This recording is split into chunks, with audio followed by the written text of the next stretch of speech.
So I see it's 7:05, so I think we'll get started with our meeting. We've got a lot to do tonight. For those of you that don't know me, I'm Jean Monger, one of the board members, and I'm glad all of you could join us. And then I'd like to introduce the rest of our board in no particular order. We have Diane Hetrick. Wave, Hello. Diane. Wave, Diane. I said yes. Oh, okay. And she's our communications guru and our secretary. And Dale Leiden. There's Dale. He's our treasurer. Jay is our technical support. Wave, Jay. There we go. And Marla. Over here. There she is. She's our garden specialist. And Kathy Goodrich is there. Hi. Gidget Terpstra. And our other board member is not here tonight, Diane Lindberg. She's out of town, so she won't be able to join us tonight. So we've been keeping track of our outreach and how we're reaching out to people. And we document each month some figures. And what we do in January is report for the entire year of 2021. So we reach out by Facebook, and we have 634 people on Facebook, which for the year is up 67 people. We have an email list that Diane Hetrick sends out to people, like you probably got the meeting notice tonight, is 421 people. And then we have our handful here. That's up 36 people from last year. And then we do some monitoring of Nextdoor, and that's at 1,754. And that's up 188. So that's the bigger outreach. And then we have our paper newsletter, which is on hold, but we still acquire addresses for that. We're up to 700, which is up 23 addresses from last year. So this tells us that we're reaching out to people even in this pandemic time, which is a good thing, increasing our outreach. Next, we have the treasurer's report from Dale. All right, so the nice thing about our treasury is that you can trust the treasurer, because nobody's going to run off with the $220 of petty cash. Yeah. Not even the most larcenous person, I think. I'm going to share my screen and show you a couple things. 2021 treasury report. And hopefully you could see that. This is for December. We had a beginning balance of 602.63. We had no expenses or no contributions or no other income or no interest. So you could see there, funds available. We've got 335 in checking, 46 in savings. We used to keep more in savings, but savings interest, well, both savings and checking went to zero, so it doesn't really matter. And then petty cash in a secure place where I can get to it. So total of 602.63. I wanted to do a budget comparison. I want to show you our 2021 budget and our actuals. These columns A and B are were our budgeted amounts, meeting expenses. Well, we didn't have any meetings, so we didn't really have any expenses. Our big expenses are two things. Oh, I see we still have a free reimbursement. Sorry. In some ways, it is a free reimbursement because the city has, oh, sorry. Well, I'll fix that later, but the city reimbursed our Zoom subscription. Nice. Last year it was $115. We had a special deal Oh, actually, no, we didn't have a special deal. We thought it was gonna be 115, it was actually 165. And the city did reimburse that. We thought we would have meeting donations of $30, and of course, we had no meetings and we had no meeting expenses. But we did have a nice donor give us a $100 check just because they feel like we do a nice work. And I certainly thank that donor. And if that donor wanted to reveal themselves, I certainly wouldn't be opposed to it. But so anyway, to meet our, well, so the other expenses that we thought we were going to have, 52 for web domain, we ended up 54, and the Zoom and the yearly incorporation.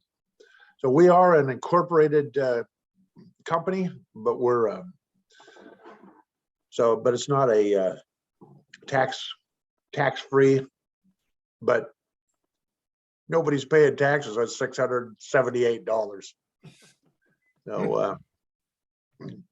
So we anticipated a reserve of $50 for unanticipated expenses. We actually spent $110.77 on some signs. So ended up that we exceeded our budget, but only by a few dollars with all the things that we anticipated that would happen and didn't happen.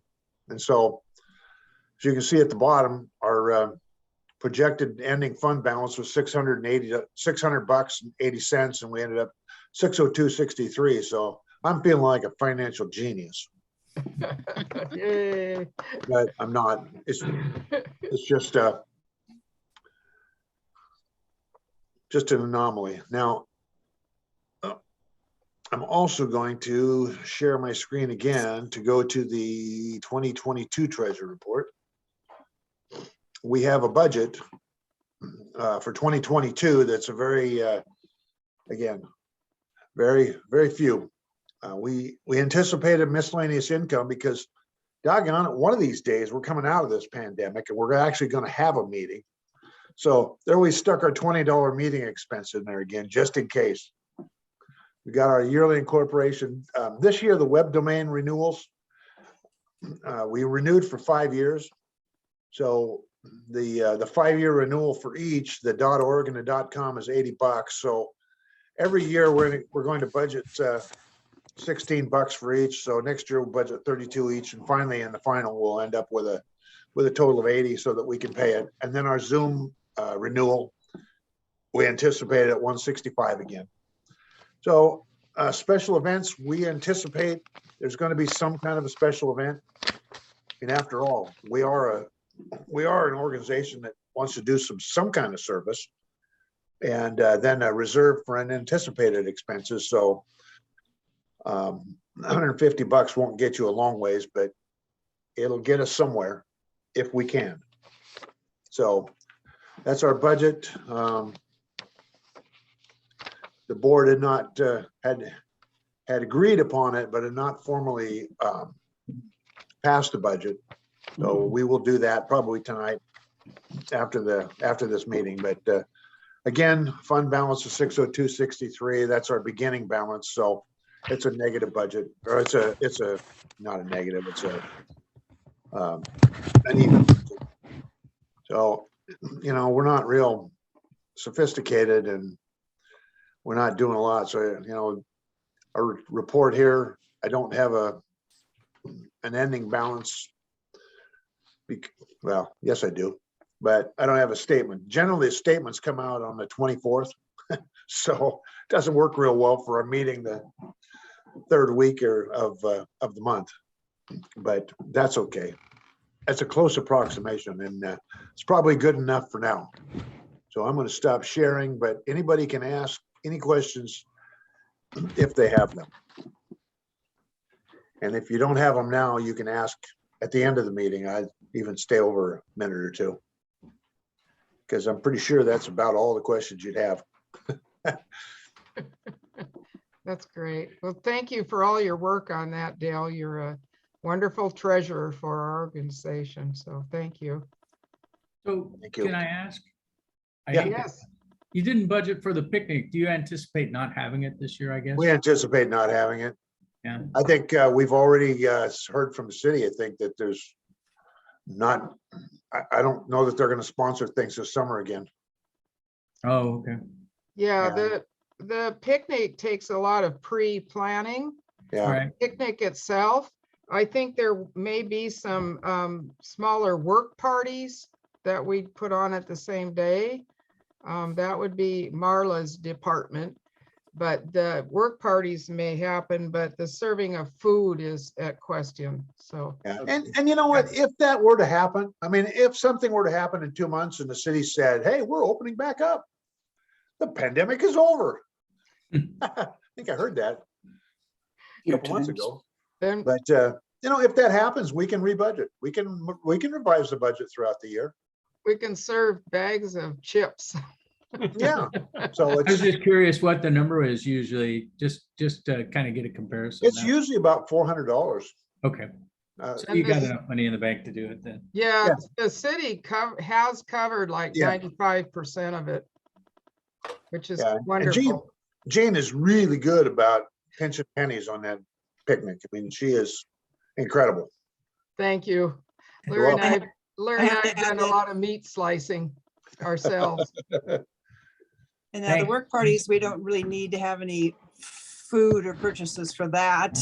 Yeah. But we do have support from the city for some entertainment last year for the food truck event. And also for some supplies for the food truck event. So the city helped us out last year when they haven't done that in years past for the food truck events. Yeah. Great, Here's to hoping next year's budget is back to normal, there we go. Well, including thanks again. book sale and things like that. But Thanks as you know, again, book Dale. sale used to be our big income. And now it's not happening. So And we are open to donations for no reason at all. And the board is discussing ways of holding appropriate fundraising, so we'll see. In the meantime, Curtis Campbell, I'd like to welcome you to our meeting, and you'll be on shortly. So thank you for coming. Yeah. Okay, Council of Neighborhoods, we have 14 neighborhoods in the city of Shoreline, and there are monthly meetings by reps to the Council of Neighborhoods. In our group, we share responsibility of attending meetings. And in January, traditionally, there's a training that goes on for January. And Gidget Terpstra and I attended a training at the beginning of the month with 60 other people who have leadership roles in some areas of our community, are attending a 2-evening training on creating a welcoming culture as part of our citywide effort of building a more inclusive city. And tomorrow night is part 2 of that training session. And Marla will be joining Gidget and I tomorrow night for that. So, and then are there any meetings that anybody attended? I know there aren't too many going on that we wanted to report on. Okay, I kind of figured that. The next thing I'd like to talk about is we have 2 groups that will have a ballot measure on the February 8th election. And one is for the Shoreline Public Schools, and that's why Curtis is here. And he will be sharing information, but I'm also sure he'll share that shorelineschools.org has a lot of information. And then the other ballot measure, there are 2 for the schools, is a parks bond. And the city of Shoreline, it was not able to provide a speaker because of the timing on the ballot coming in the mail, et cetera. So they don't have a speaker tonight. But if that bond is approved by the Shoreline voters, it authorizes improvements to city parks, including the acquisition of new park land. And the website to look into that further is shorelinewa.gov, which is the city's website, /prop1. So it's real simple, shorelinewa.gov prop/prop1. And that'll give you all kinds of information. The next thing is, we usually print out an agenda, and that was not easy to do for tonight, but what I wanted to point out on the agenda, as soon as I find it here in my pile, was the review of last year. So we know what we did last year. And we'll be asking you in our roundtable what ideas you have or want to hear about for topics.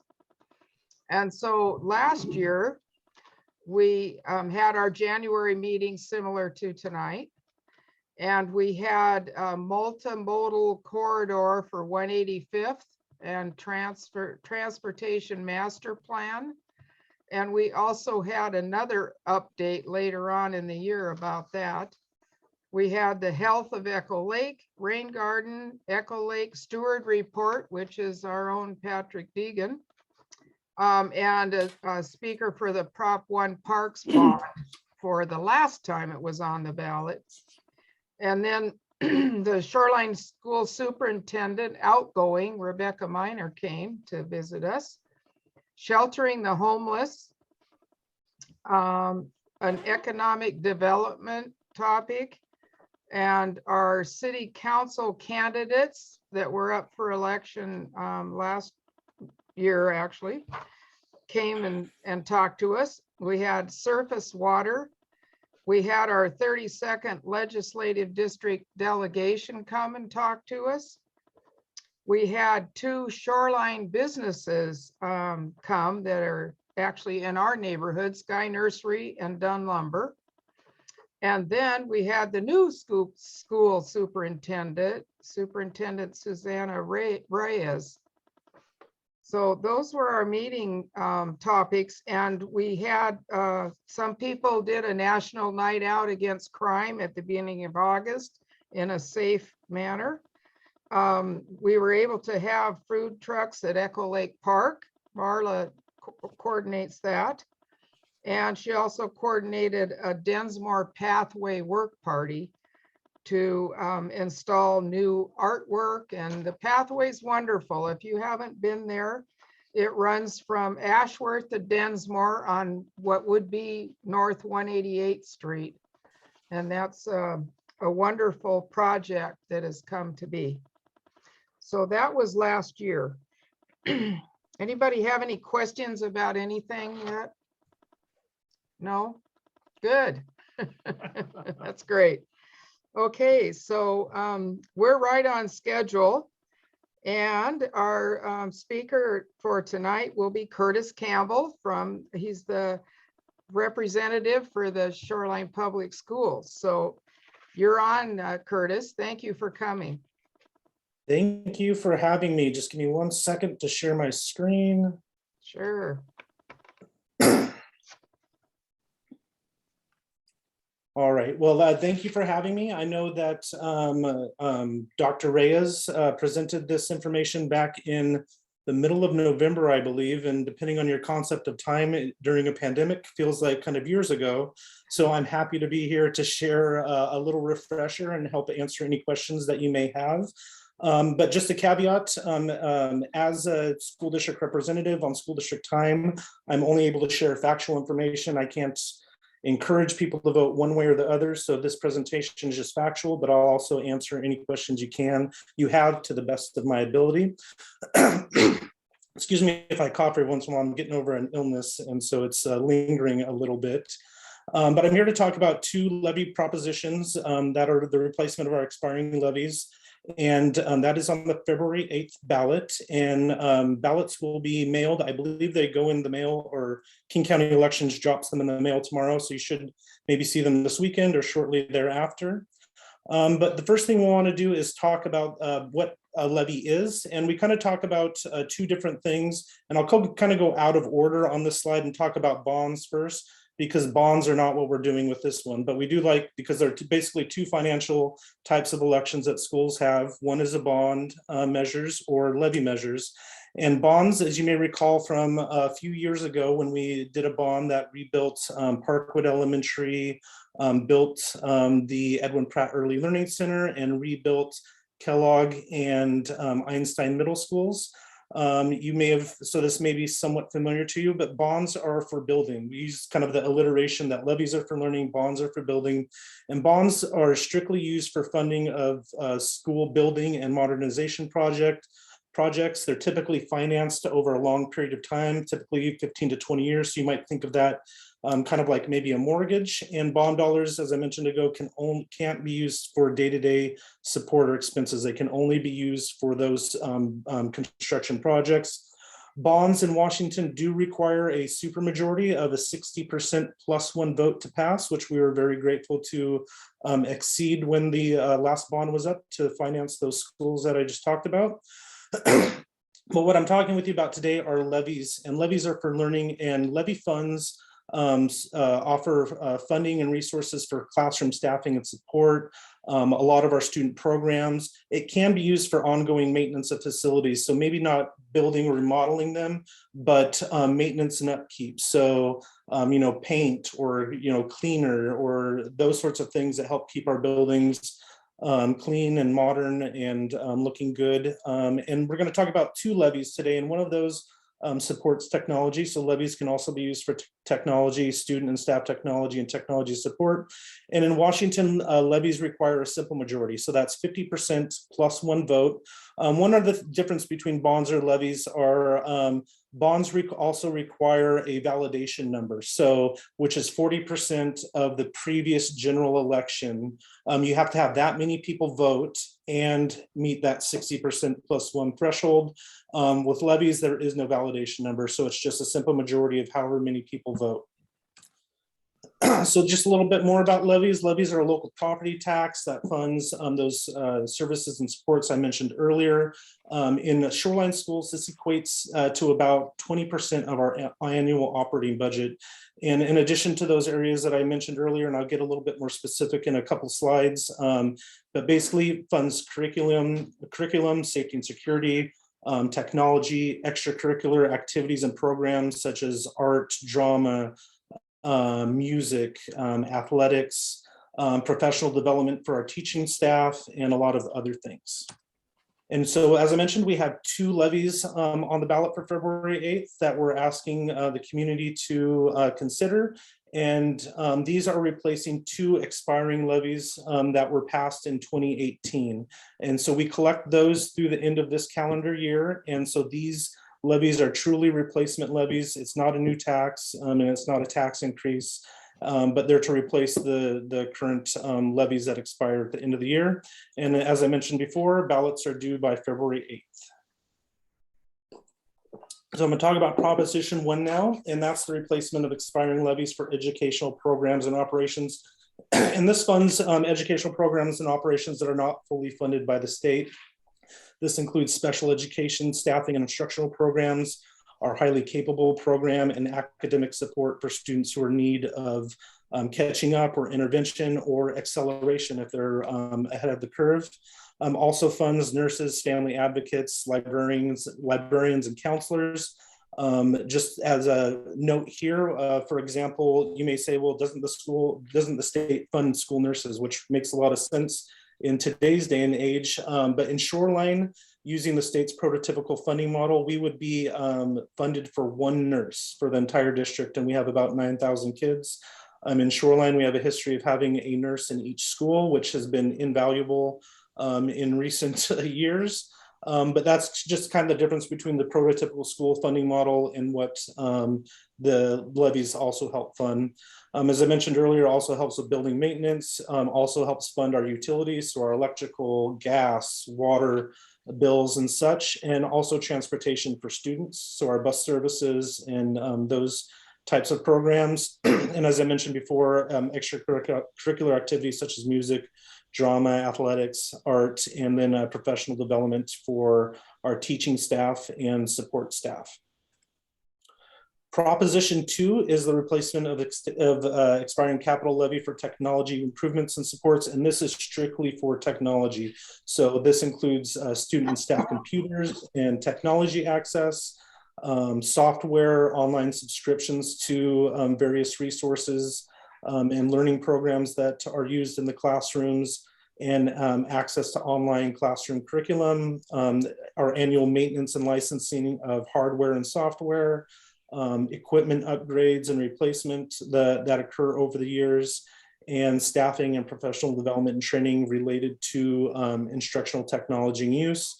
Also funds our network servers, our district and school websites are funded through this levy, and all of our wireless infrastructure throughout the district. These levies do come with a cost. So this slide, I'm going to share a little bit about what the rates are. And so we have, you can see here for each of the 4 years, each levy is a 4-year levy. So it would cover the next 4 years. And then very likely the district would be back asking for a renewal of expiring levies in 2026. But you can see the estimated rate per $1,000 of assessed value starts at $1.48 and then drops down to $1.33. And the estimated revenue generated by that goes from 26 million in 2023 to 28.75 million in 2026. You may be asking yourself, well, how does the funding generated increase while the rate decreases? And that's based off of an estimate of property values, the properties that are being built. Like if you drive around Shoreline and you see, new residential houses, townhomes, apartments. So as more properties are built and more people are in, you're spreading that amount out through more people. So that's why you see that rate drop, and yet the amount increases, which we keep aligned with student growth and other expenses that are factored into that. And when we talk about assessed value, that's not what you may see on, like, if you type in your address into Zillow or Redfin and see what you could maybe sell your house for on the retail market. Assessed value is what the county auditor, typically they send you a postcard each year that has what your property, your home and your property's assessed value is, which typically is much less than what your retail value is on your house if you were to sell it on the market. Proposition 2 is the technology levy that I talked about, and this starts at 20 cents per $1,000 of assessed value in 23, and then declines to 16 cents. But for each of those years, it's just $3.5 million per year. That's what's estimated that we need each year to continue the maintenance and upkeep and all of the programs that are needed around our technology programs. So we like to be very transparent with people about what their costs may be. So we put this slide together with these formulas. And so this assumes both levy propositions. So this is the $1.48 plus the 20 cents. So if you plug your assessed value in here and then multiply it by these numbers, that's what your annual tax for both levies would be. And we kind of, and again, if you want to go back to this slide so you can see what this formula is, if you go to shorelineschools.org/levy, you can find the slide deck and a lot of other information. There's a video presentation that Superintendent Reyes and Deputy Superintendent Miller did for the school board. So if you wanted to share that with people who haven't seen a presentation or want to learn more, there's a lot of good information here on the levy. But this is an example of various home values and what their costs would be for both levy propositions. And for this slide, we use the 4-year estimated average for both propositions, which is $1.59 per $1,000 of assessed value. So if you have I believe the median home value in Shoreline is about $540,000. So if you use this $500,000 rate or assessed value with that rate, you'd see that the taxpayer cost for the levy per month for a home valued at $500,000 would be about $66.25 per month, or $795 per year. And you can see if you have a home and property that's valued at $1 million, your tax obligation would be $132.50 per month, or $1,590 per year. So just an example of those formulas and how you can interpret what your cost would be. This slide kind of shows as a more visual representation of the levies and our bonds. So these four prior to the white line right here are our previous 4 years, and these are the actual rates.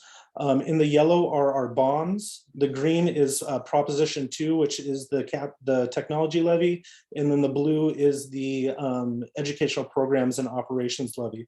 And so as you look at this, you can see that these, if you look at the blue and the green, that these are staying very similar to where they're at now. And that's because it is truly a replacement levy. It's not an increase. It's not a new tax. It's just replacing what is going to expire. You can also see that the bond rates drop over time as well.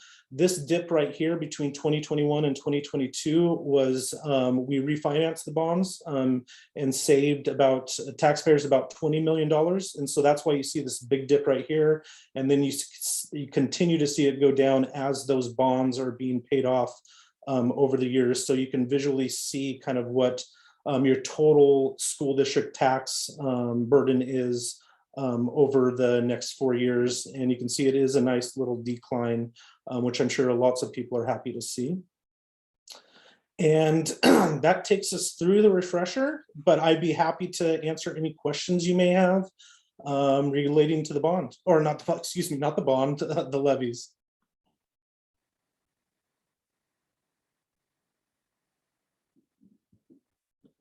There's a question from Sid. Want to unmute there? So Curtis says what is locked in is the rate, the millage rate. Oh, here, let me pull it back up. I'm not sure. Let me open that again. 1 second.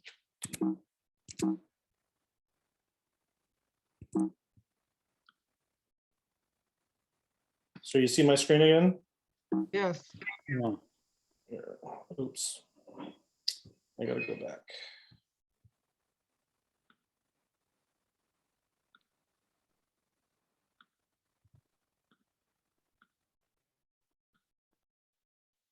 So the millage rate for Prop 1 starts at $1.48 per thousand. Right. In So the first year goes the down to question I have $1.44. is the question I have is what we're voting on is basically what that rate is. What you're voting on is actually what the revenue is. So we collect a set amount. Oops, sorry about that. We collect the set amount, and the rate is estimated. And so we collect those set amounts, and then depending on what property values are in Shoreline, this rate could be off, or it could vary a few cents here or there. But it's pretty, I guess, over recent years, it's been pretty accurate, the rate that they've estimated.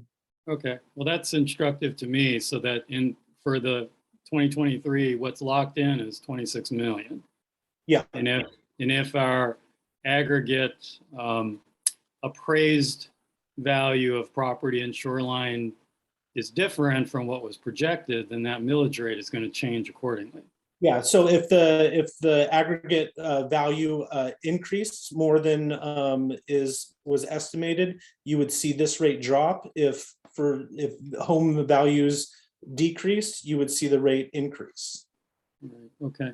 And also, do you have any information on projected school attendance for 23 through 26?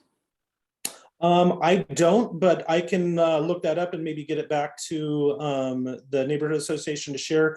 We typically have a demographer come in and do demography studies every few years to kind of give us an estimate on how many students we might be expecting in any given year. Obviously, with the pandemic, the last one we had is a little bit different, or because that couldn't have been anticipated. And so we've seen a decline in attendance over the past 2 years of a few hundred kids. But then I would expect that after the pandemic subsides, if it subsides or just becomes an endemic that is manageable, that we may see that increase again. Okay. I mean, the reason I bring it up is because presumably the amount you would project to need for levies is somewhat based on attendance. Yeah. So that's a kind of a unwritten part of the equation as well. Definitely is. Okay. Well, And the thank you. last question is that does the federal COVID funding, the millions that we got, which I think is a little mystery as to where it's all gone, Mhm. factor into any of this? It really doesn't, because that's for, those are, there are strings attached to how we can spend that. And it's very focused on impacts from COVID. And so it really doesn't have an impact on educational programs and operations. It's really focused on those impacts of COVID that have occurred in our school district and community. Okay. And actually I have one more question. Shoot.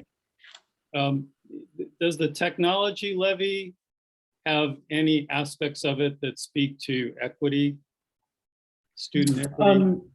Yeah, I mean, in the sense that our district as a whole is very focused on equity with regard to technology. Like when the pandemic began and when we were doing remote learning, we really focused on the needs of students and families who may not have access to. Obviously, we were giving kids computers, but they didn't maybe have internet access, and so we bought a lot of these little wireless hotspots that we then gave out we lent them out to families, and then they were to return them once we kind of got back to in person. But that allowed us to ensure that students had equitable access to the online learning and had a stable internet connection that was fast enough to do the Zoom and the teleconferencing and all of the things that we're doing with regard to our online learning. So that's an example of something that was funded by the current levy as opposed to COVID specific funding? Yeah, those were not COVID, those were not funded through the COVID funds. Okay, great. Thank you. Thank you for your question, Sid. Claudia, did you have a question? Yes, I would like to know if you know the percentage of voters who participate in these ballot measures during the upcoming month. I don't have that information with me. I could check through the elections office. I do know that Shoreline typically has higher voter participation than a lot of our neighboring communities. So I know it is a higher number than maybe others. Shoreline typically is, I think we are very civic minded in how we participate in democracy. So it is typically a higher number than we may see in other communities, but I don't have the specific percentage with me now. Okay, I'm curious as to the timing of this balloting. I wonder if people would be even more likely to vote if it was timed, according to the November elections, for example. Yeah. Not that So the ballots would be the same, but coordinated with. So one of the reasons you see these ballot measures typically earlier than the general election is that school districts have two opportunities to run a levy in one calendar year. So say, for instance, this levy did not pass, the school district would then have the opportunity to run it again in either April or November and see if it passes then. And so if we waited and just did the one election in November, that wouldn't provide an opportunity if the levy didn't pass for some reason. Okay, thank you. That makes a lot of sense. Great. Thank you, Claudia. Anybody else have a question? Yeah, I do. I've got my hand up. Okay, I see. So I was your just going to hand. I was just going to make a comment on one of Sid's questions was the amount is dependent somewhat on attendance, but if the attendance fluctuates, it doesn't really affect the cost of nurses and librarians in elementary schools. You know, that's a fixed cost until we close an elementary school or something like that. Mhm. And that's one of the big things that this district has always touted. You know, we've got nurses and librarians in every elementary school. And that's Mhm. something that very few schools have. And that's one of the things that makes our district really special. And you know, why this district supports education so much. That was kind of my comment. I am a little troubled. I always hear that this is no new money, but a replacement levy is new money because a levy is a set, Yeah. it's a set time period.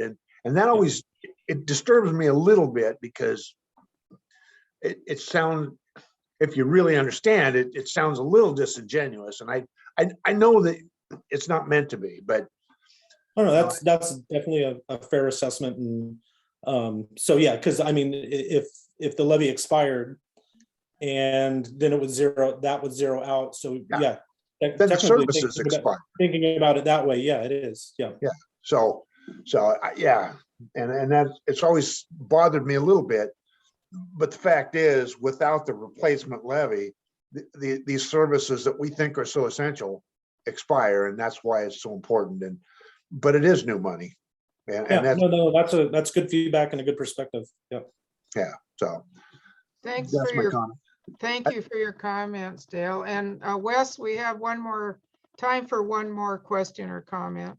You know, you mentioned that it's not, this includes transportation. I'm curious if there's ever been conversation around about splitting that piece out, because one of the things I was looking at is the 500,000 over the second year of new money that you're going to gain is only at 1.92% in a straight line factor. So, you know, is that going to be enough money? That's my problem, right? So we've had low inflation for the past probably 10 years.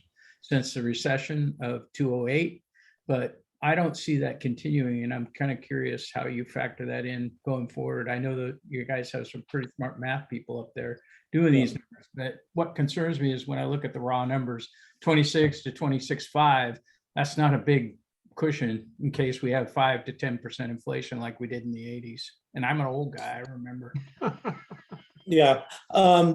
So you could, if there was a situation where the levies weren't meeting the demands that were before us, a district would have the ability to run what's called a supplemental levy, where they could have a special, say, we need X number of dollars to use towards, you know, this, that, or the other. So there is that option. I know that I haven't heard of many districts who do a separate levy specifically for transportation. Typically, most of the ones I'm aware of are the EP&O, which transportation is built into, or the technology levy. But it is possible, I believe, to do a separate one specifically for transportation. But again, if we were in a situation where the amount of funds generated by these levies weren't going to meet demand for some reason, the district would have the opportunity and ability to run what's called a supplemental levy to fill in that gap if needed, or ask the community to consider filling in that gap.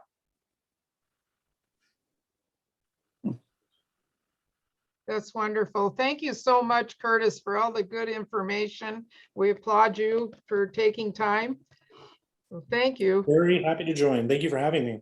And you're welcome to stay, or you might have other things you Well, I'm need. gonna go grab dinner, so it's been a long day. That's So, important. Yep, I hope you all stay well and have a great evening. Thank you. All right, bye. Okay, bye. Okay, so we're on to volunteer recognition.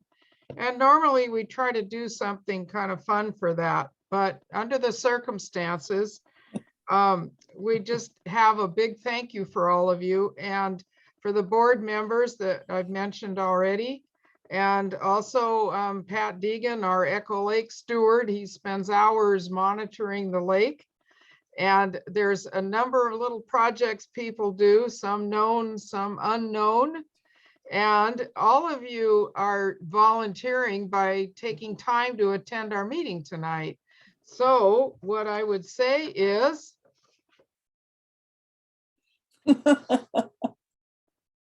I don't know if you can see or not, but the thanks is made of little cats. Can you see the cats? And the cats are to represent, if you've seen the photos of a cat hanging off a branch or something, and it says, hang in there. Well, this is to say, thank you and hang in there. Things will get better. So thank you to everybody for what you do and for being here tonight.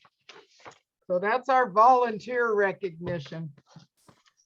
Okay, and then next up is our board elections. So from our current board, Diane Lindberg is stepping down from the board after 6 years. She's spent more than enough time on the board. She is out of town. It's not a coincidence that she's not with us tonight, or there's no coincidence. It just happened that way. So we do have an opening on our board for a new board member. So at this time, and I also wanted to acknowledge Sarah. Sarah has joined us. Hello, Sarah. Are you there? Yeah, sorry, it's a little noisy here, which is why I'm muted, but No, that's okay, but thank you for joining us tonight. Okay, so I'm going to call for nominations for the board. The former board members have said they're willing to continue to be put into nomination. So I will call for nominations for the board. So is this a nomination for the, for a slate? This is nominations for a slate of board members. Okay.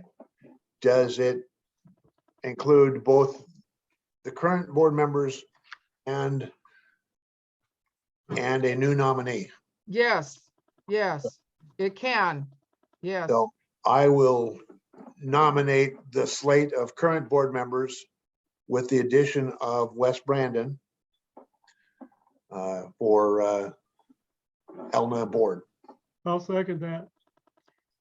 Okay, and Wes, are you willing to be placed into nomination for the Elna board? I am.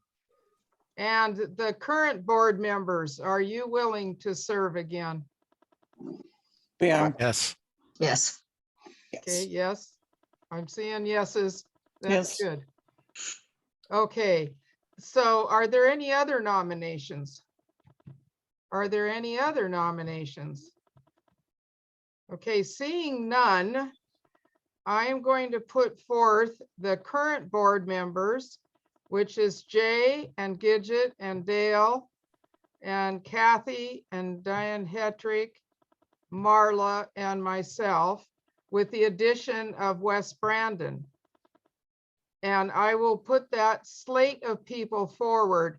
And in the interest of time, if it's okay with you guys to have a public vote that we just raise hands or speak up as to your vote, is that okay with everybody? Yeah, you want to have a Yep, roll yep. call? No, I'll just go Yeah. around and ask. Okay. So those of you that I can see, why don't you raise your hand if you agree with the slate of board people? Okay, now, Mandisa, I can't see you. Are you okay with it? And I'll need you to mute. Yes, I'm fine. Great. Okay, thank you. And Sarah, are you okay? I get a vote? Yeah, sure, I'm fine. That's- Yes, you do get to vote. Yeah. All righty. Thank you for your vote. Okay. And is Dana actually here or just part of you? She's here, but I don't, Danny, you need to unmute. We need your vote, Dana.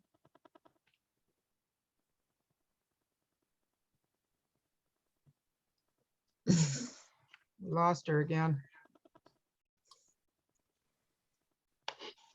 Dana, can you vote, please? You're There on goes- mute again, Dana. There goes Jay after her. Jay and Dana reside in the same house. Hmm. I thought I hit that. There you go. Okay. Are you in favor of this 8? I'm in favor of the current slate. Yes. Okay, great. Thank you for your vote. So I would then say that I don't see anybody that's opposed. I would ask, but I don't see anybody opposed. So the new board members will be in place for 2022. I thank you all very much, and especially you, Wes, for joining our group.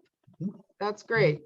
Welcome. And in addition, I do thank Diane Lindbergh for her 6 years. She's been invaluable and just, she was getting too busy to make time for the board now. So I'm sure she'll be supportive in other ways. So thank you very much. That concludes our board elections. And I see that Council Member Chris Roberts has joined us. Hello. Hello, Chris. Do you Good have to see any? everyone. Yeah, we just finished our volunteer, there he is, hi. We just finished our speaker from the schools, Curtis Campbell, and our volunteer recognition, and we just got our ELNA board set up for 2022, so this is great timing. Do you have any words of wisdom for us? Don't wisdom. Well, thank you for being willing to serve again as council member. We appreciate that. Well, thank you. I think we have a very good council with 3 new council members. So I'm looking forward to getting them to know them better over the next while. We have I think we're starting the year off with a relatively light agenda, but some important things. We're working on our transportation master plan early on this year. And yeah, I think, I mean, I've been spending most of my time looking at what's happening in the legislature and advocating for shoreline there. Great. Well, I know you're usually on top of things, so thank you. And just remember to vote when your ballots arrive. I think they're being mailed tomorrow. Oh, great. All right. Yeah, it's however you vote, it's important to vote. So Yes. thank you. Thank you. Well, glad you joined us.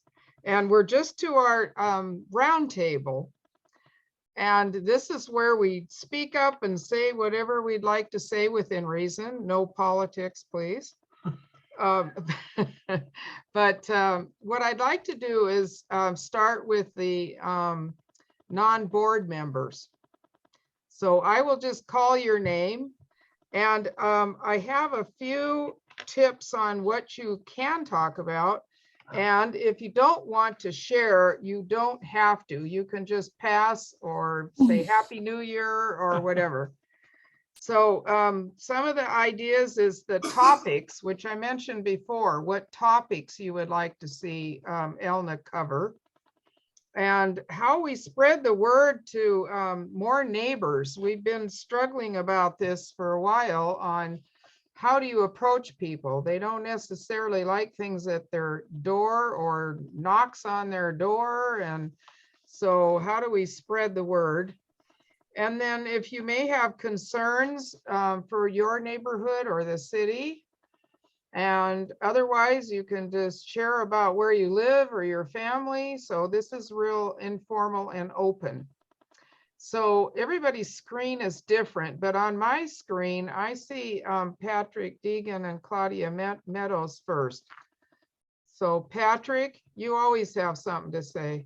I generally do, and you all know what it generally is. but Claudia's got some new ideas. I would like to say that I've been very pleased with the park involvement at Echo Lake Park and the maintenance of the loo. We've just made past 2 years on the our current Echo Lake loo, public restroom facility. I would like to, I think the neighborhood association might consider whether they could do something involving the transit center. The Aurora Village Transit Center is within our area, I believe, of the Echo Lake Neighborhood Association. And I would like to see it maintained, beautified, up to what do you say, decent. I like it to be a nice welcome, when people come to Shoreline at the transit center. I know people that work at Home Depot or Costco.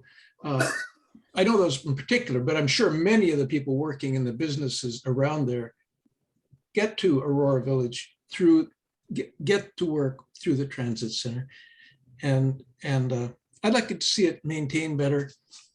And I'd like, I think it'd be good if the neighborhood association could have a contact person at Metro to let know that we want that to be nice.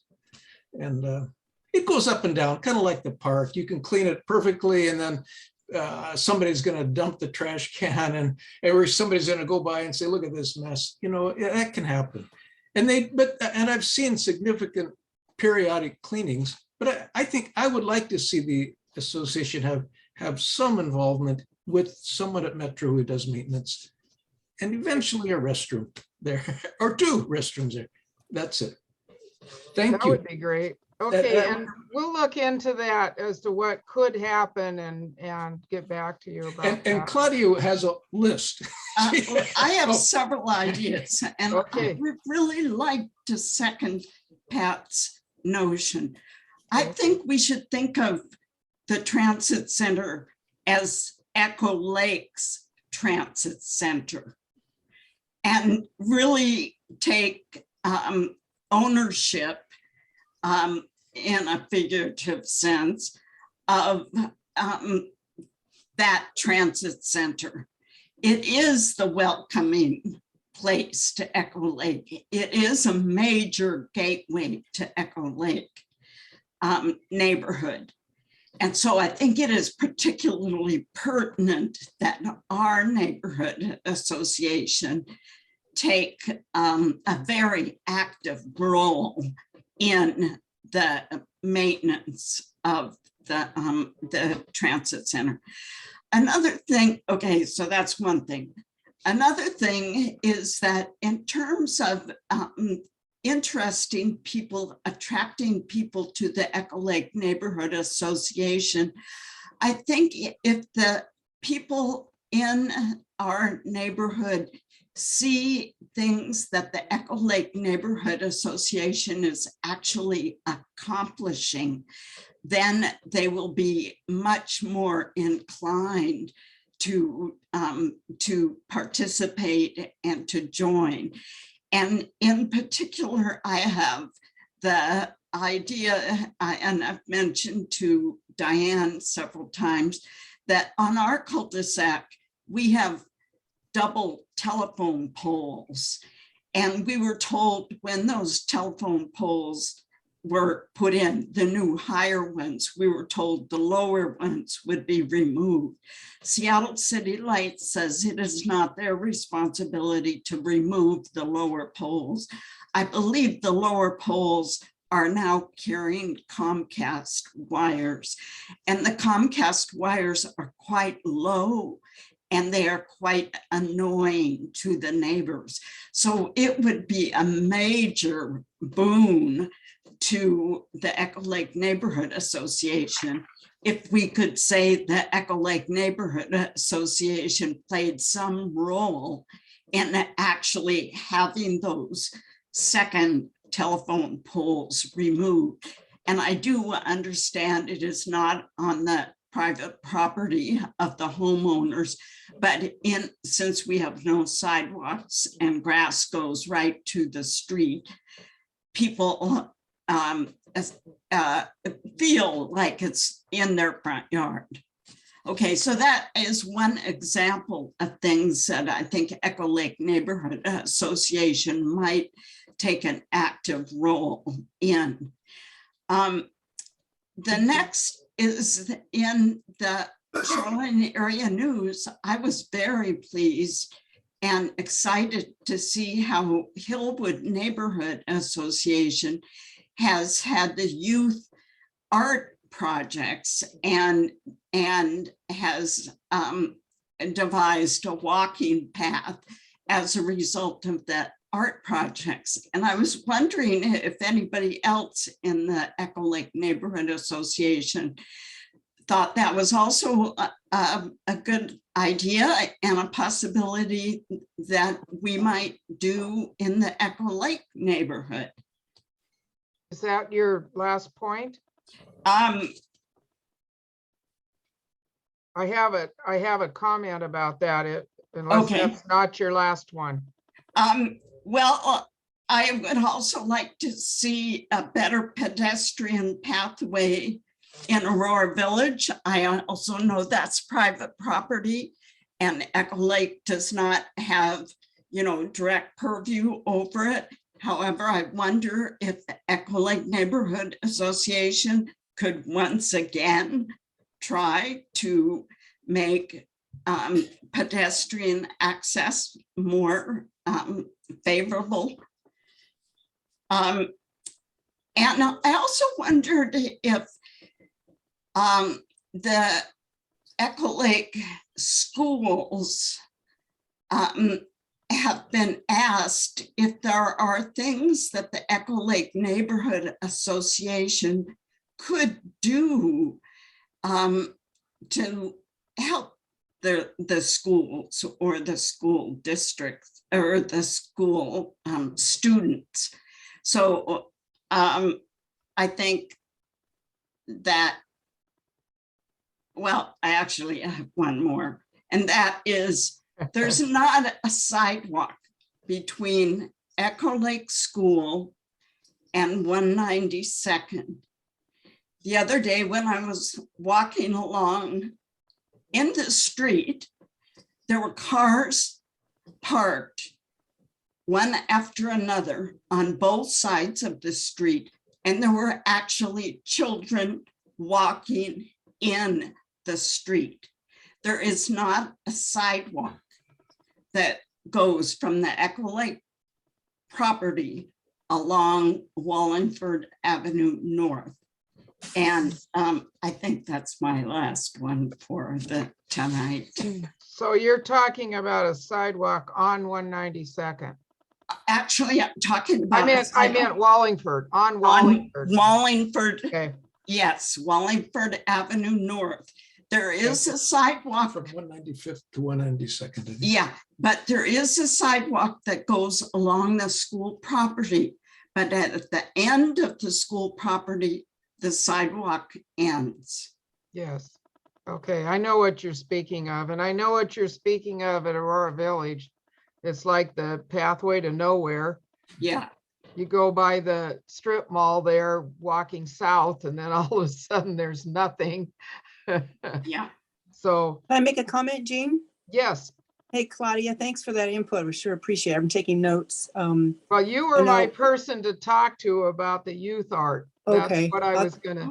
I'll go quickly go over that too. Yes. Okay. As far as the sidewalks, I know the city has a map, and I know probably Council Member Robertson Roberts can clarify it for me, but they have priorities for which sidewalks are going to go in what order. And I know there is some for Ashworth, which has an amazing amount of traffic where I live and speed. And there is no sidewalk from where Echo Lake Elementary is going north on either side of Ashworth Avenue, and blackberries growing out into the actual street beyond the white line that I have brought up with C-Click and Fix, that online reporting to try to make sure that as cars are coming zooming down Ashworth heading north to Aurora Village, because that's a shortcut to avoid Aurora. It's amazing. They'll go 40, 45, 50 miles an hour, and you have nowhere to go except just wait by the blackberry vines as cars are speeding by. And I see kids just like you see on Wallingford. Yeah.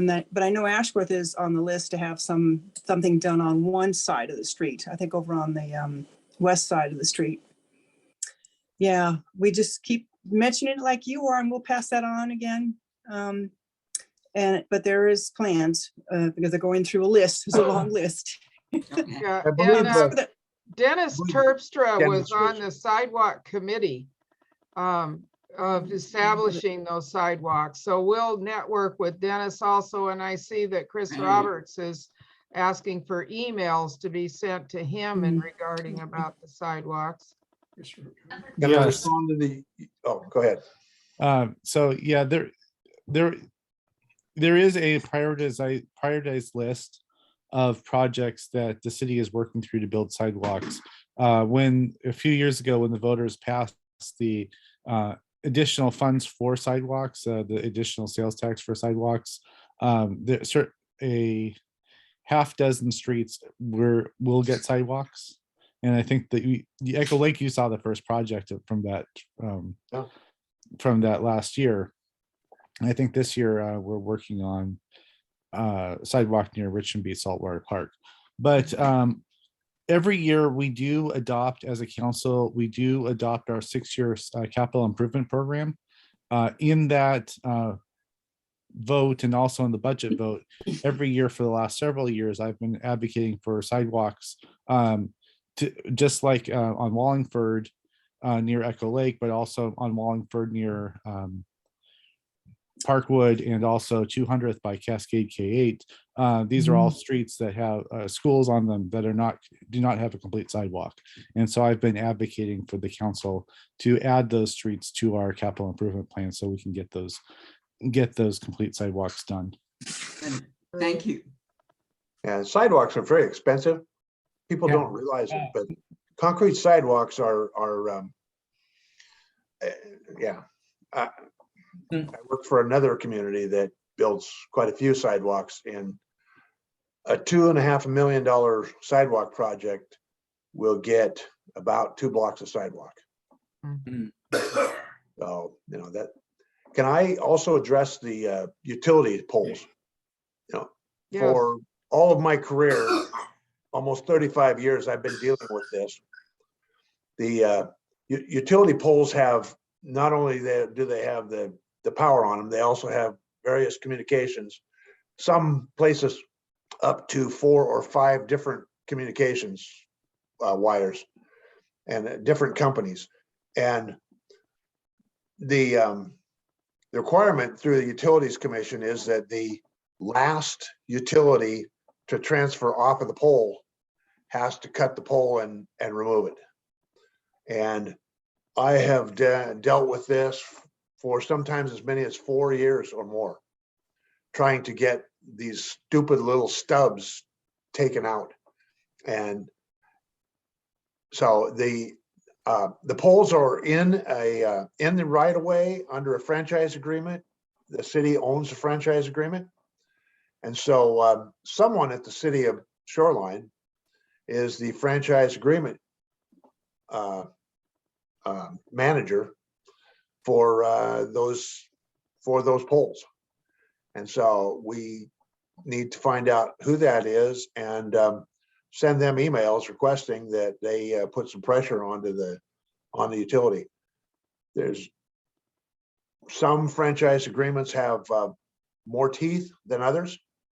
And I just don't know what our franchise, whether we inherited it from King County or not, I don't know.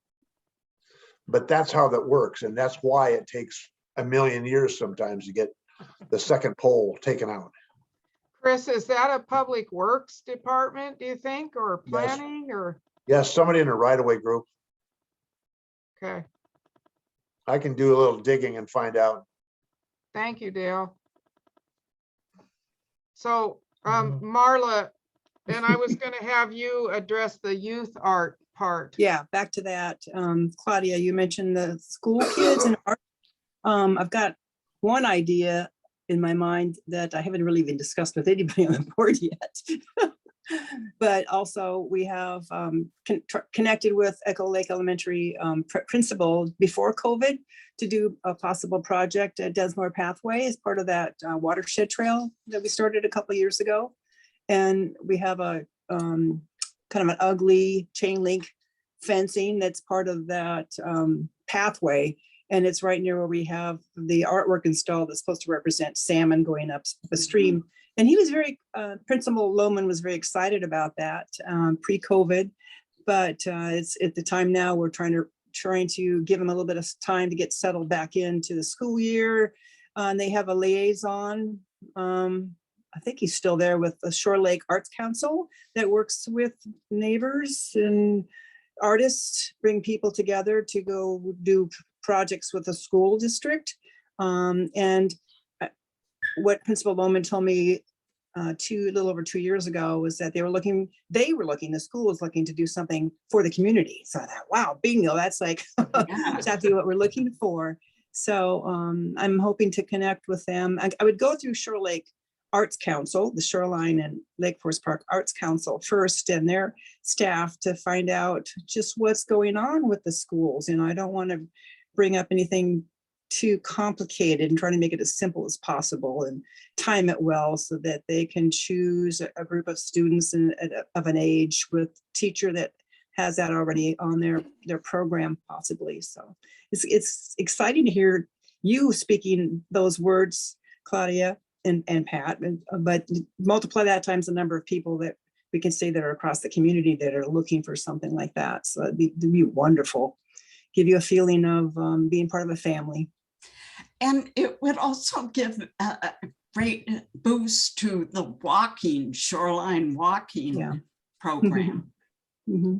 Yeah, to have a definitely. designated walking trail featuring these. We should probably let more people make comments and respond to the comments out of meeting. Yeah. I realize it is 8:15 already. Yeah, so Claudia, thanks for all of your ideas, and the board will talk about it, and it sounds like we'll get some, thoughts going and see what we can do. So thank you very much. So next I see Diane and Sid. One of you want to start with your comments? Yeah, sure, I will. Well, Okay. we both live in that circle that's just east of Home Depot. So not too far from the transit center, just around the corner, up the street. And our daughter's a senior at Shorewood. Oh. So we're kind of near the end of that. The one thing I've done work, I wanted to say also, the presentations of everything last year was fabulous. Just listening to that list was wonderful. It was a great year of things, and I have grown in my appreciation of people in this group and what people know and where they put their attention, and it's been really lovely. So I always look forward to being part of it. Thank you. The one thing I talked about a couple years ago now, it seems, is that I worked on a little climate action group, and we put together a brochure for the county, and then we had not the county, for the city. And I do various organizing things, but I always see my neighborhood as my organizing base for whatever should happen, and around climate, which is something that I like to work on. I see it that way. And so I don't know where and how to talk about that. Like, we have 1 million brochures that I would love to get out. I know just 2,000, but and I could we could get more if we had to, but that'll tell people about what you can do daily. And also, I just think I don't want to say this. I think we all know that things are kind of timely around this work. And so, I would like, and there was great things that were done on a city level, but I keep thinking, well, here we are in the neighborhood, and I've done some things in our immediate circle of like 30 houses here, but I don't have a exact thing on that, but I would like some attention on that and talk to people that might be interested in presenting around that or thinking about that or putting ideas out. So something around that is what comes to me. Did you have anything to add? Go ahead, it's got something. We didn't talk about this ahead of time. We're muted or no? No. Thank you, Diane. And I do remember you came to the meeting with that information. So some of our outreach on pamphlets and different things have been squelched with the pandemic, but we'll keep that in mind. Right, yeah. Oh, and I also would love to help figure out how to outreach to more people about this organization. I really do think it's excellent. And so, so that's just always on my mind, and I have to just actually do more, but it'll be fun to work with people on that too, not do it alone. That's great. We'll remember that. Didn't want to help. Okay, Sid, you get your 2 cents now. That's it. I have a few things. I'll just run through them real fast and you can use them or not use them.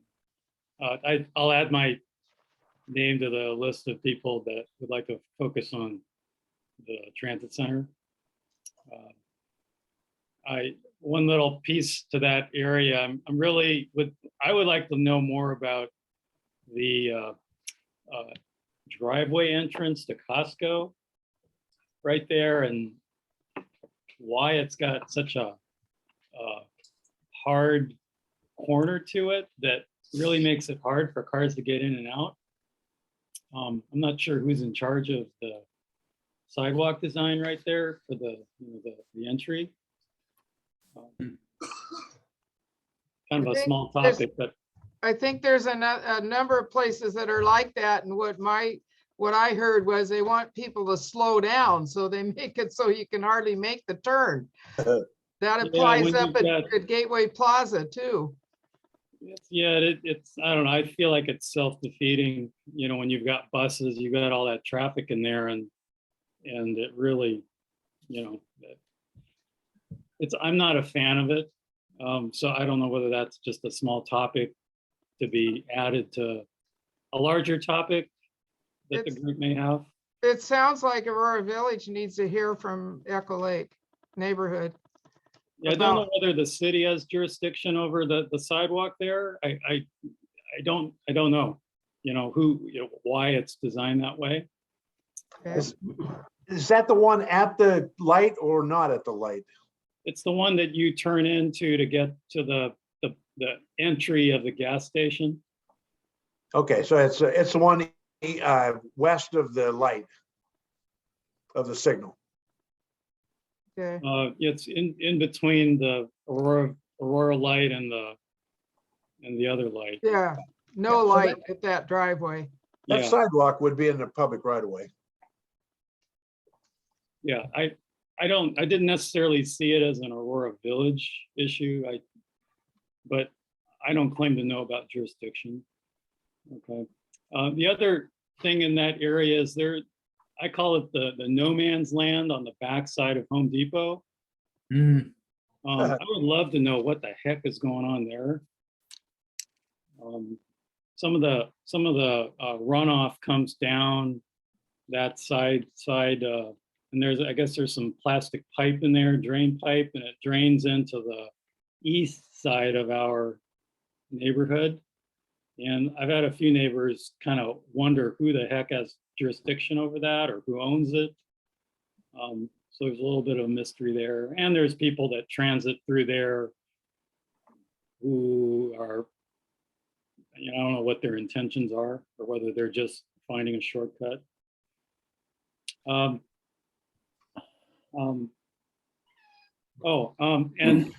one of these days I would love to hear if there's a way for the city to tell us the street sweeping schedule before it happens so that maybe we have 24 hours to get our cars out of the way. Great idea. You've never seen me feel so panicked as when I hear that unique sound of the street sweeper, realizing that I only have like 2 minutes to get out there, get my jammies off and get some pants on to get out there and move the car. I feel like there was one more thing, but I can't remember it, so I will stop there. Well, Good though, yeah. you may have a chance at the end. Thank you very much. There's some really good ideas that are coming up here. So Sarah, do you have something to share? Yeah, so I, as I mentioned last time, we've been in the neighborhood just a year. We're coming up on almost exactly a year right now. And we live down the street from Shoreline Park, the north end of it, where there's a little playground. And it's a lovely little space with a little bit of open space, but we have noticed that there are invasive species in there. And I'd love to get together with some people to clean it up. in the park itself on the north side of the soccer field? Yeah. Okay, all right. We have worked in there, but it's been a number of years. Sarah, have you brought that up before to us? Yeah, I sent you. Sounds familiar, yeah. Time, yeah. Yeah, I know, because I'm a native plant steward for Shoreline's Green Partnership Program that Yeah. you can find out about. Yeah, It sounds like you're familiar with it, yeah. I've There's a woman. sent this to a lot of people at the city and the Green Partnership, and I Yeah. haven't gotten any response. So. Well, if I'll make sure that I get your email and I'll correspond with you, because I know there's a woman over in North City on the other side of the freeway that started that up on her own and kind of took that on and became now she's retired like I am and her kids are all grown up, but I believe there is probably a way you can get a little bit more organized if you'd like to take that on yourself and see if you can get a few neighbors to help out. Right now things are kind of in limbo with as far as getting volunteers to do a work party because of COVID and vaccination cards. But I know for some of the other parks in the city of Shoreline, they're working on getting that processed and through the lawyers as soon as they can. But yeah. I'll get your email from Diane Hetrick and make sure that I give you some contact people at the Parks Department for the city of Shoreline and see if they can help you out. I mean, for now, I don't even need a work party. I've got 2 kids. I'd be happy to take our. Sure, that's the best way sometimes. Then you have people. Official permission to like be digging in there. Yeah. Then you have people walking by. What are you doing? Oh, geez, I'd like to come over here and maybe do a little bit myself. Yeah, that sounds like a great idea. I know where that park is, and I know we're I concentrate a lot over my area of Echo Lake, but I know because I'm over closer to Aurora and the interurban trail, and we have projects over here that I work on for me personally because it's close to my house. But for you, that's close to your neighborhood on that side. So we'll try to help you out and get you some contact info. Great. Thank you. Thank you, Sarah. Okay, and Mr. Dennis Terpstra, non-board person, board supportive. Do you have any comments for us tonight? No, I have no comments to add. Okay, that's great. No news is good news. Okay, and let's see. I guess Larry, my husband Larry here, board supportive. I think a lot of good subjects have been brought up already that I don't really have anything to expound on. Okay.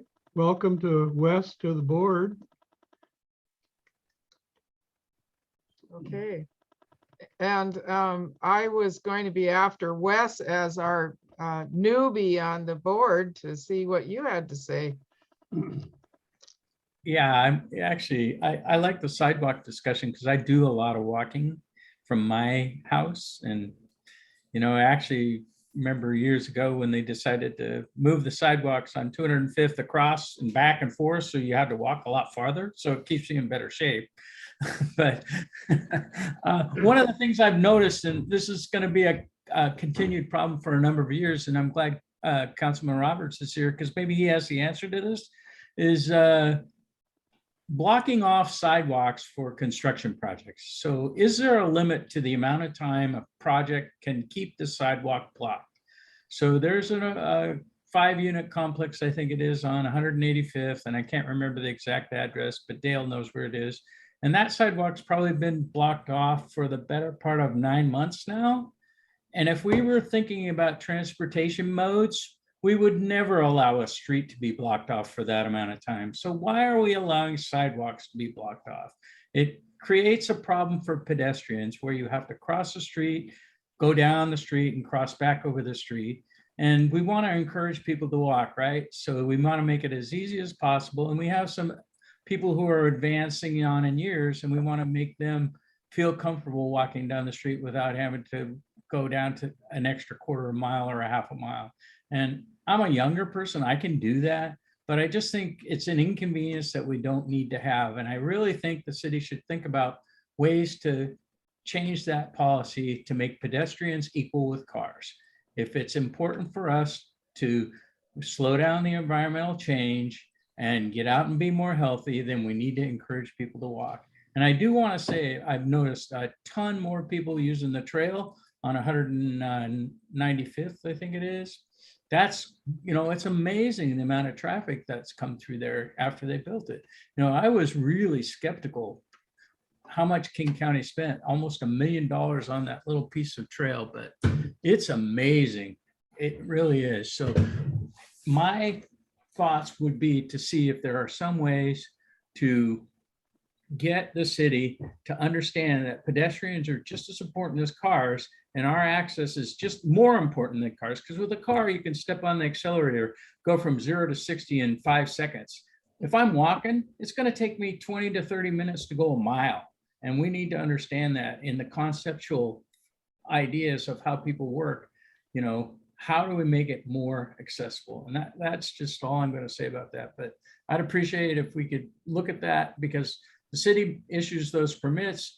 I mean, I've watched those forms at that construction site. They have been up for 3 weeks now. They have not poured any more concrete. And I keep waiting, I keep walking out in the bike lane with my dog because I don't want to cross the street and I don't want to have to go around. But I think it's an inconvenience that doesn't need to be. And I think it's really disruptive to the pattern of behavior of human beings when you think about it, because they get used to that. And then they say, oh, I don't want to go walk because I have to cross the street or what have you. So appreciate it. I'm wondering, Dale might know, there's a concrete strike. So I don't know if that would be affected by that. That's part of it. Yeah, they've been on strike since before Christmas, since just about Thanksgiving, and there's no break. We're not expecting to see concrete until sometime in March, at the earliest. But there are some cities that require that frontage to be pedestrian accessible throughout the entire project, and if that means a wooden or an asphalt trail or something like that, then that's what it means. And there are certain cities that gravel is not a acceptable pedestrian surface. Especially for wheelchairs and walkers. Yeah. And every one of my projects require pedestrian access, either wooden ramps, wooden walkways, or asphalt. Yeah, Chris, do you have any comment about that?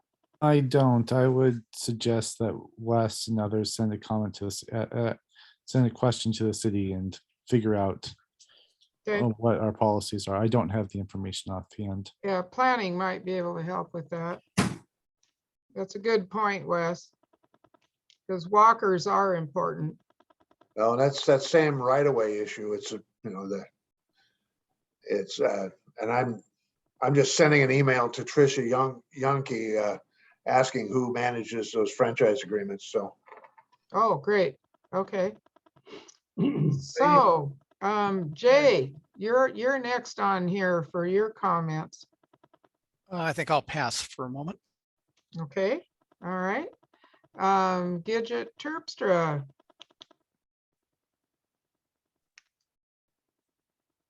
I'd be interested in having a update by the local police about safety in our communities last year and trends that they see, because I think there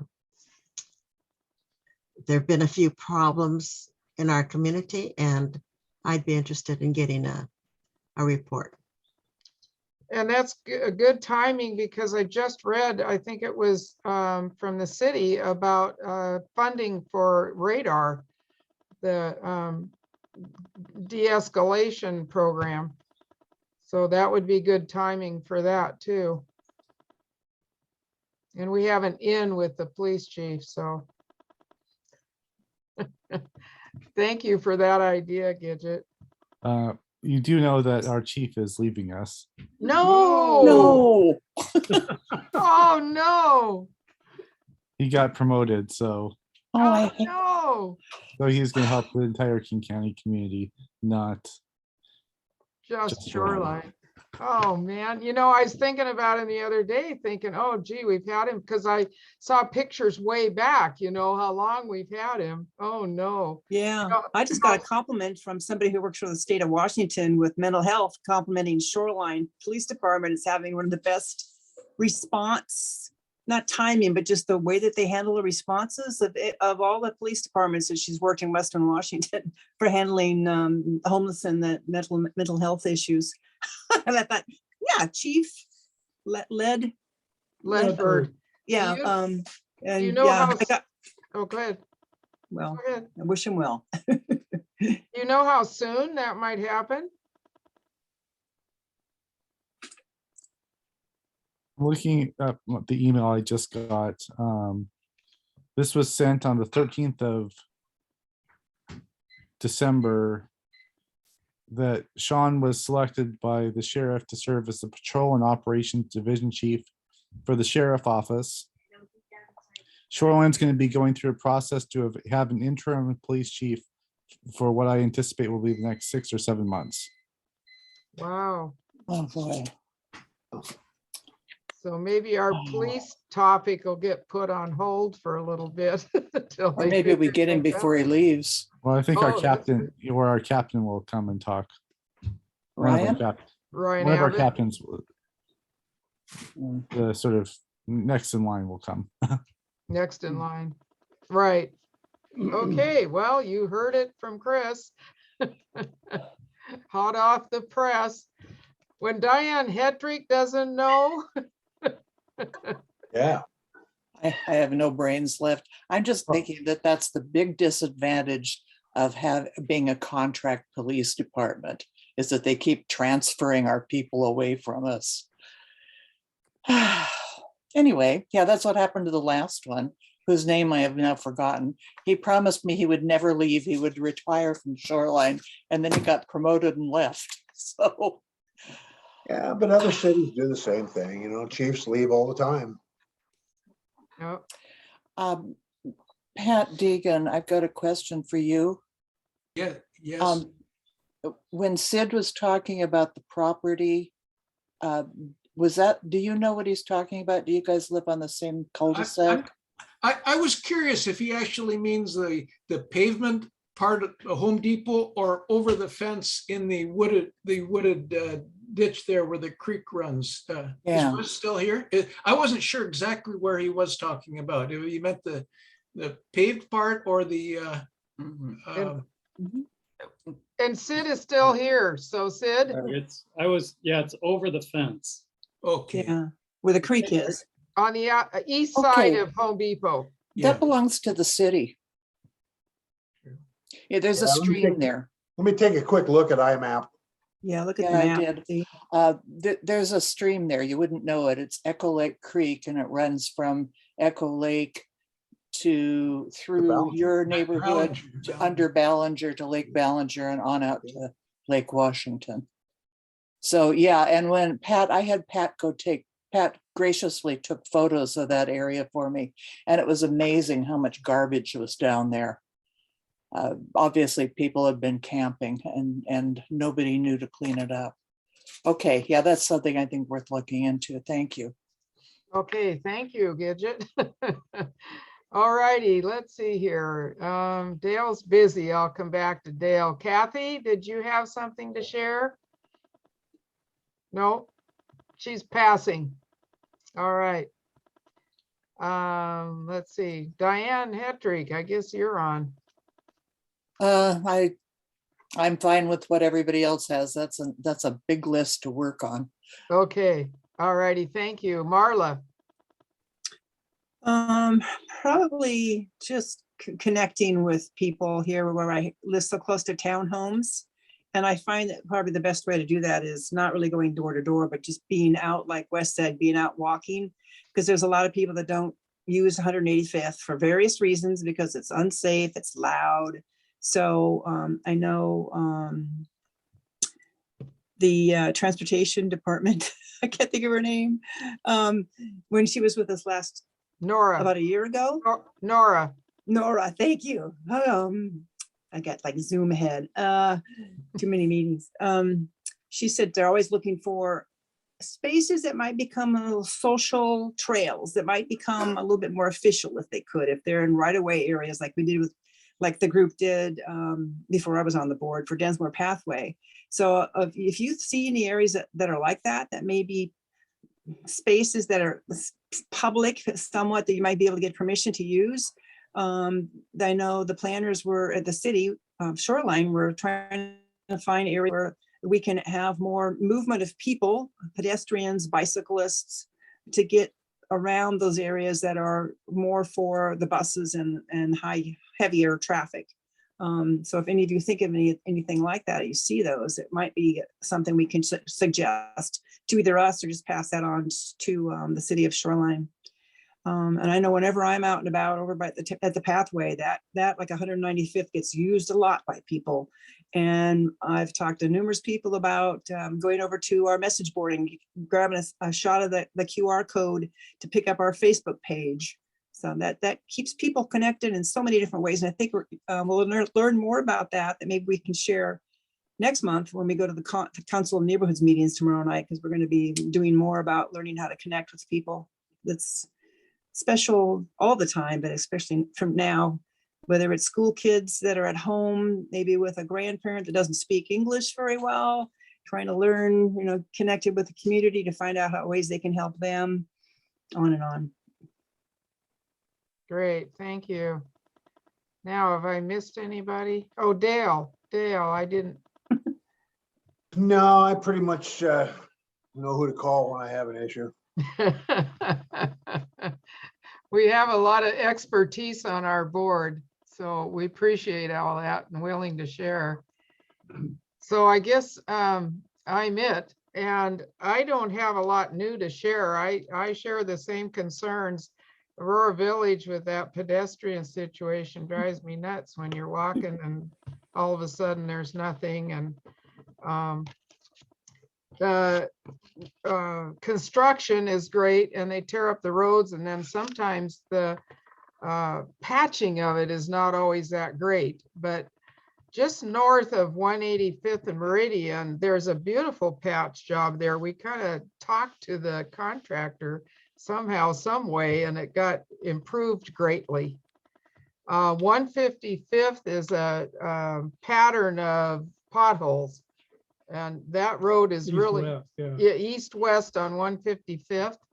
And I keep waiting for somebody to comment on it, so maybe I need to, but yeah. It's not in our neighborhood. Well, it's not, no.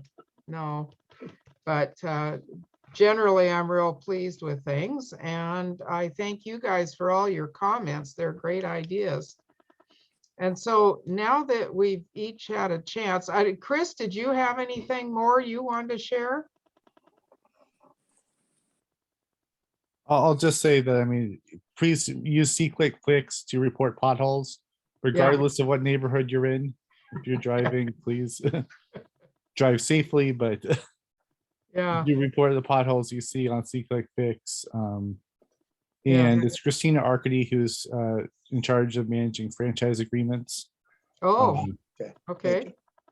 And there's a biography of the chief on the King County's sheriff page of our former chief. And I'm surprised that Pingree, right? Was that Pingree? it was Dan Pingree. Yeah, that's right. Yeah, that's it. But I'm surprised that the press release from Shoreline did not go out. We were told it was coming out and I can't find it. So we didn't see it. I don't know what's going on. Well, and maybe we all should not comment on that at this point. Is it not necessarily public information then? Well, it's public that he's working now is for the King County Sheriff. He's already doing it. Yeah. Oh, so I don't know what it means for. I don't know what it necessarily means for Shoreline at this moment because we didn't announce, or the email that we were told did not said that a press release was forthcoming, but it did not actually. Hasn't arrived yet. I don't see anything. Well, and we have a lot of great people in the Shoreline Police Department and King County Sheriff's Office. So I'm sure we won't be the lesser for having to replace Sean. But we will miss him. Yes, we will.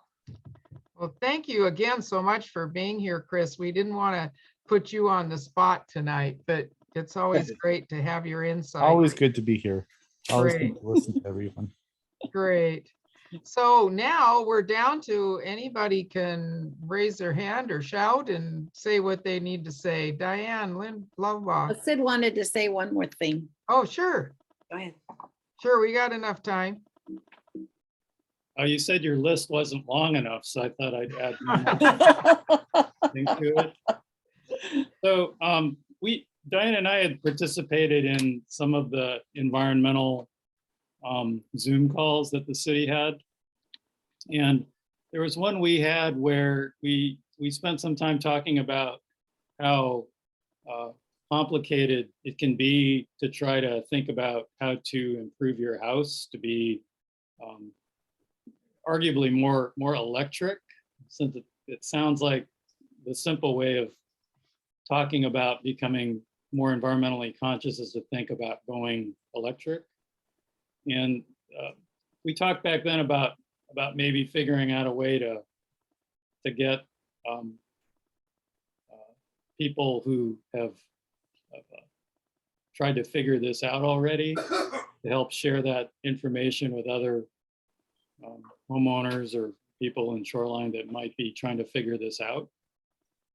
So it might be something to integrate with, what the city environmental people are doing, or perhaps Council of Neighborhoods, since this is certainly not a purely Echo Lake thing.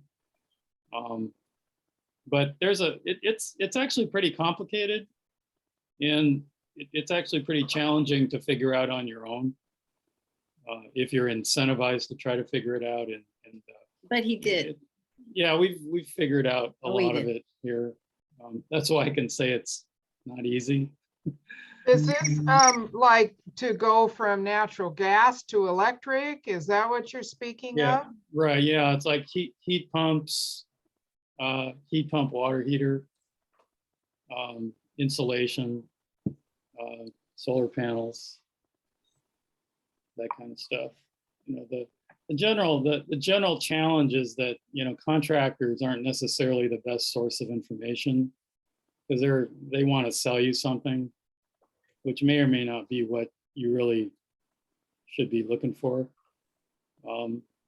So it'd be neat if people could hear from their fellow neighbors, how they went about looking at this particular topic. Okay, that might be a good meeting topic for the future. I think that's a great topic. Yeah. I know contractors right now are not easy to get a hold of. I've been in my volunteer work working on that for months, and if they're good contractors, they're busy. Concrete contractors are real easy to get a hold of. Right? Actually, one in our Echo Lake group is a concrete paver guy, and he's been out of work. Pumper. He's a pumper, and he's been out of work. So, yes, Pat. I've wondered in bringing in more people with our online format. I do talk to people at the park and at Echo Lake Park and many neighbors and like that. And I've kind of wondered how a couple of them I've even given my email address in hopes that we could get something going. But I kind of wonder how would I invite someone to come to the meet? How would I go about personally bringing someone in if it's online? I believe the link goes out from Diane mails it out to people, but how, if I see someone, would I give them a card that would say, call, or send an email to the Echo Lake Association? Yeah, Jay, do you want to respond to that? Well, first of all, the invitation that you get by email is something you can forward. It's not specific to you, but in addition to that, we do have the elnaboard@gmail.com email address that both Diane and I see for people that request to be on our mailing list and become part of it. So the primary way to get involved in the meetings is to get on our mailing list, and then you get the monthly announcements. Well, and Jay arranged for business cards with Right. our information on it, business cards. And so we could get you some of those you can pass out because I would like that. I would like that. Yeah. yeah, I don't have Okay. one handy. Do you have one? He has one in your wallet, No, I right? don't know. Oh, well, anyway, I think it has the Elna Board email Yes, it does. address on it. It also has a voicemail phone number. I think we added it to the back on a sticker or something. Do you have Yeah, one? well, a copy of that one with the voicemail stuff on it, but Yeah. Oh, he's got it there. Yes, yes. To be honest, I'm not that good. I do talk to people, and I don't have that many that share their email or their information with me. I sometimes give out my name and address, but I'm not a great organizer, but I think this card could be a help. Someone might follow a card. Would you be willing to give those out? Yes, I would. I would. Okay, I think I have some, and so give me a day or so and I'll drop some. I have a little wood box at my front door. I can, okay. Then I'll put it in the wood box and then you can just pick it up, but give me a day or so to make sure I get them in there. I can probably just start with 10 and that'll take me a month or two. I mean, Yeah. I give them Okay. a good talk to. And Okay, so yeah, you know where I live and you know there's a brown wood box at the door. Yes, okay. That's my transfer of things. So and that's the best practice to get a hold of us. If they can drop us an email, then we have their email address automatically, because getting the email address transcribed properly from people is a problem.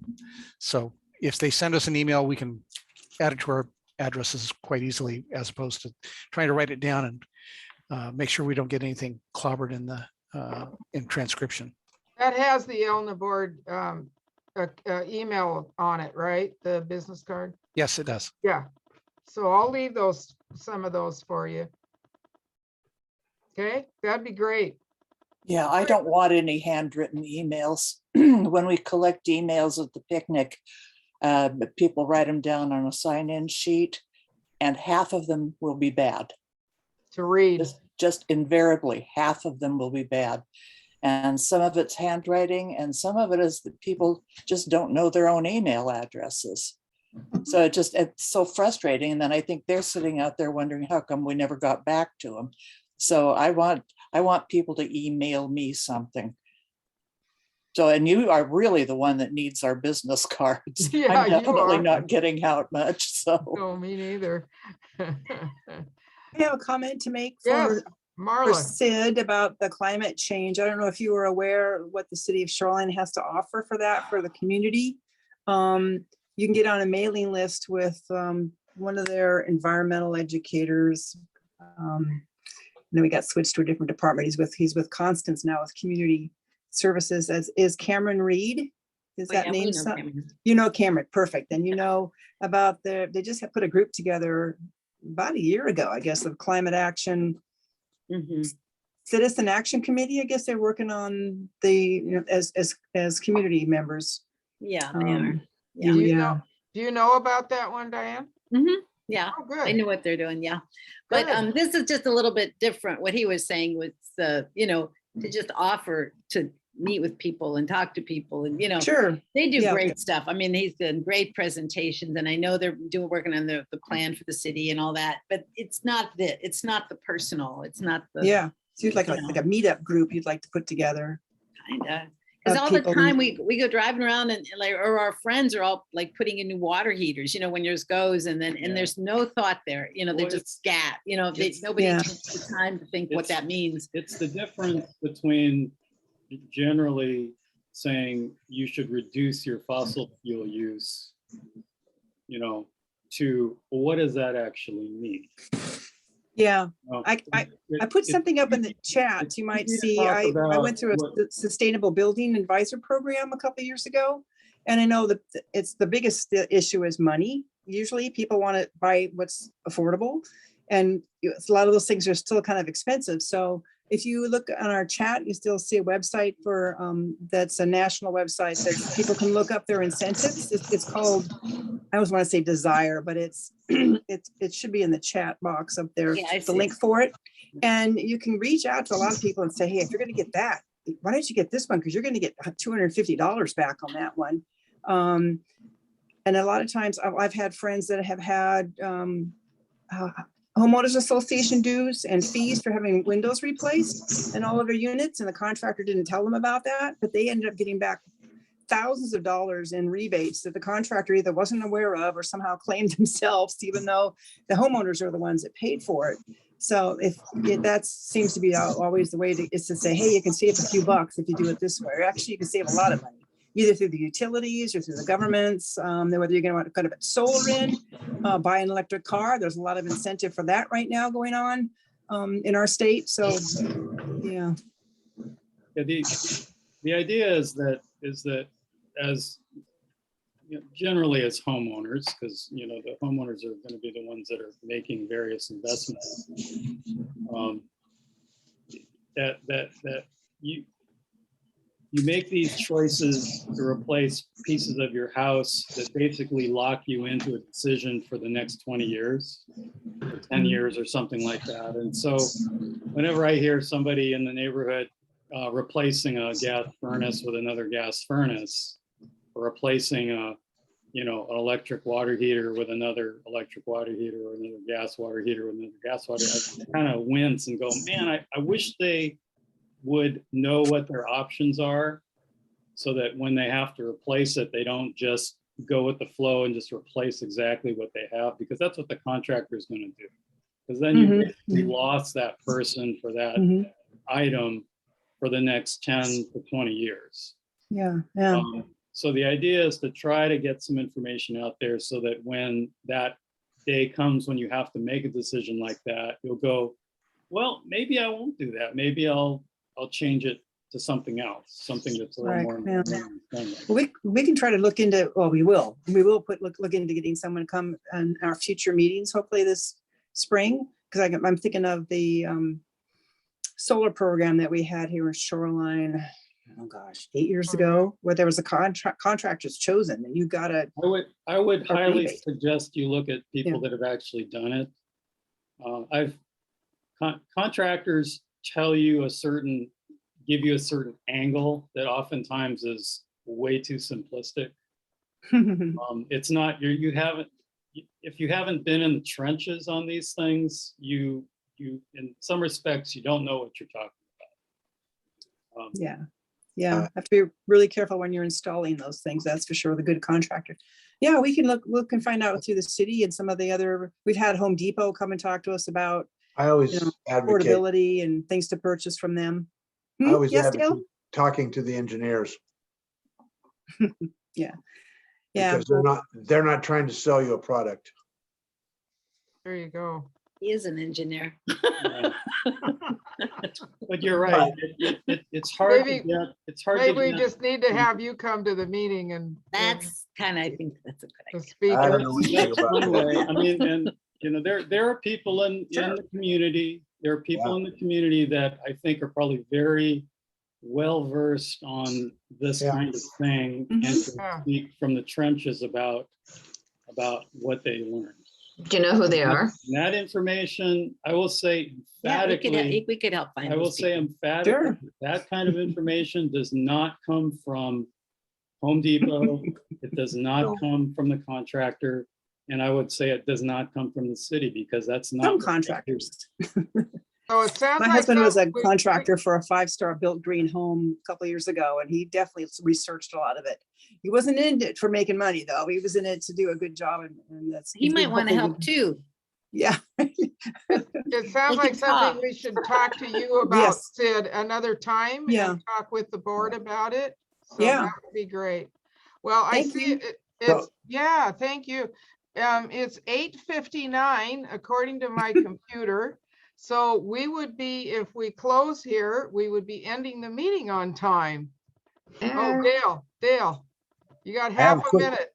I have a quick response on the property. Basically, Home Depot's property is owned by HB developers. that property goes all the way to the homes, to the back lot of those homes. Oh, So where that creek is running is actually owned by Metro's parcel, the HD development parcel, and the WashDOT parcel. all right. Thank you. Good information. Well, I thank you all for coming. I will ask the board to please hang on. I think we have one issue to deal with, but the rest of you are excused if you so wish. And once again, hang in there with the kitties. Thanks. Thanks, Thank Jean. you. You're Thank the you. best meeting leader ever. Oh, thank you. I don't know about that, but thank you. I know that. So thanks for all the ideas. It's great. And thank you, Sarah. Marla will get it in touch with you. Okay. Yeah, thank you, guys. Good night.